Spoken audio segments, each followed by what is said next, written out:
2 రోజులుగా కురుస్తున్న వర్షాలతో కరీంనగర్ జిల్లా జమ్మికుంటలోని హౌసింగ్ బోర్డు వరద నీరుతో నిండిపోయింది.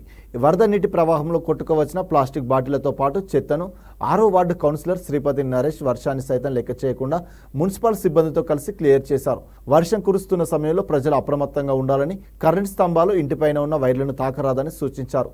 ఆపదలు ఆదుకుంటూ ప్రజాక్షేమమే తన లక్ష్యంగా సమస్యలు పరిష్కరిస్తున్న కౌన్సిలర్ శ్రీపతి నరేష్ ప్రజల మన్ననలు అందుకుంటున్నాడు.